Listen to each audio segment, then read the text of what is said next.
Hey everybody, welcome to another episode of Metal Mastermind.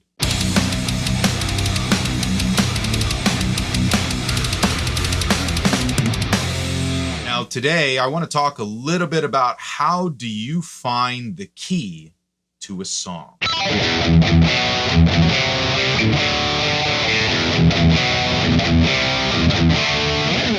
Sometimes this can be a very challenging thing, especially because songs can be very, very dynamic with their key changes.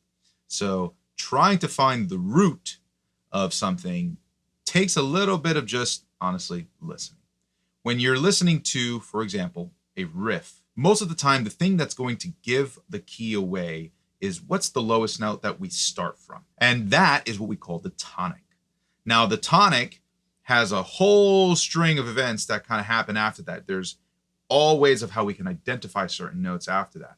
But if you were to just look at the tonic and then just start building scales, for example, like what Jason's going to play, he's going to play you an E minor scale, typical scale that we use in metal.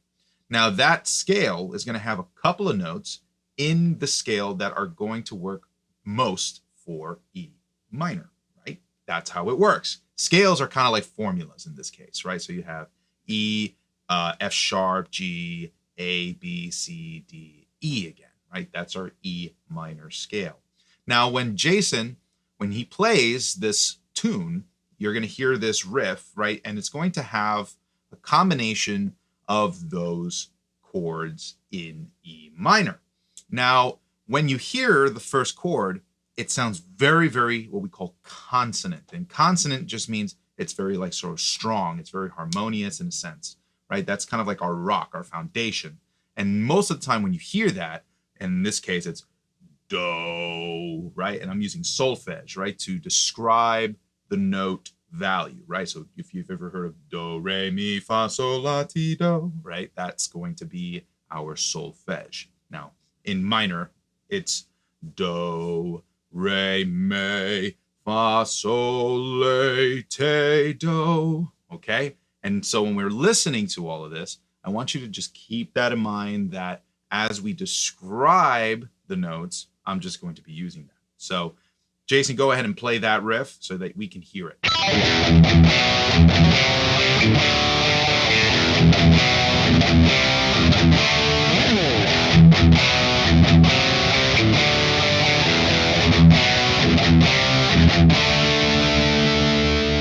All right, Jason. So now, after hearing that riff, what I'm able to hear is if I'm just going through do, right? That's the first chord. Re, mi, fa, so, right? That's the second chord that he played. Lay, that's the third. Te, that's the fourth. Do, come back right to the root, right? So now we just heard, okay, how does all of that information fit into the scale, right? Now, what are the qualities of those chords, right? So in this case, we're talking about the tonic, right?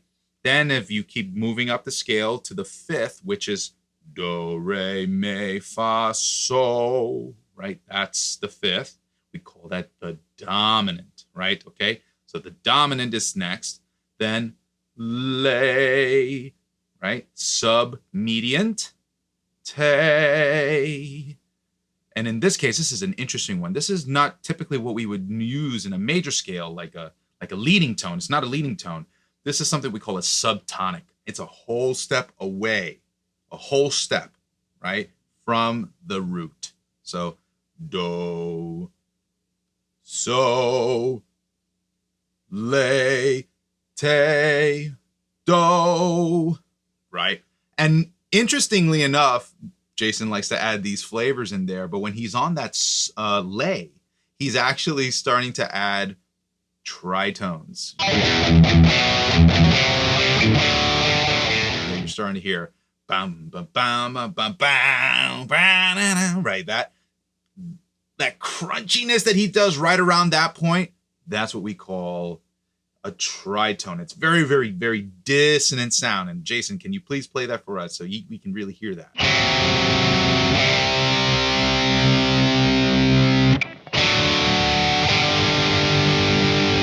Now you can see all of these qualities, right? The thing that makes us understand that this is the key of E minor is that, well, we have minor qualities, right? Rather, if we were to listen to a major scale, right? Do, re, mi, fa, sol, la, ti, do, right? We don't have those kinds of qualities. You're hearing, right, how do, re, mi instead of do, re, mi, right? Those kinds of qualities we can hear. So those are giving us the clue that, hey, we're not in a major scale, we're in a minor scale, okay? So now we're listening to that, and then we're saying, okay, so where are the things in relation to certain notes, right? So in this case, you can just pick out the chords that Jason played, right? Bum, bum, bum, bum, bum, bum, bum, bum. And usually that chord at the end kind of likes to come back to the tonic in most cases, right? That's in one of those cases why we like to use leading tones in major scales, and then we like to use dominants and stuff in minors, because all that, it has like this really almost like a magnetic draw towards our root, right? So bum bum. I could also go bum, right back to the tonic. Bum, bum, bum, bum. Where do you want to go next? Bum. That's the subtonic to the tonic, right? So these are all, again, just kind of clues. And when you're trying to figure out scales for music, you just have to really just, take your time with it and just listen. It's easier to listen for cues than it is to just look on paper. And trust me, I understand that it can be sometimes very daunting just to look at music on a paper. So when you're just listening for it, though, listen to the qualities, right? Forget the power chords and all that kind of stuff. Listen to the tonal underside, which is that foundation to what those chords are being played. And Jason, if you don't mind to play me just those foundational notes one more time and then play them again with the power chords.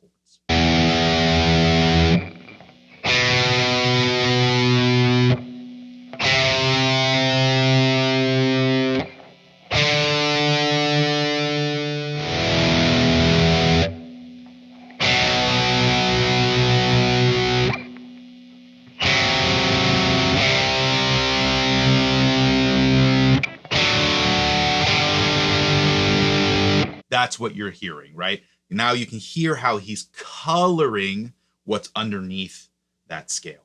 Okay, I hope this helped you. And if this is something that you want to learn more, go to metalmastermind.com and look for Metal Music Theory. I teach you all you need to know about learning about music theory derived from metal music for metal music. Okay, so let's see you in there, and let's step your game up and teach you how to be a professional musician. And always remember to create your own sound.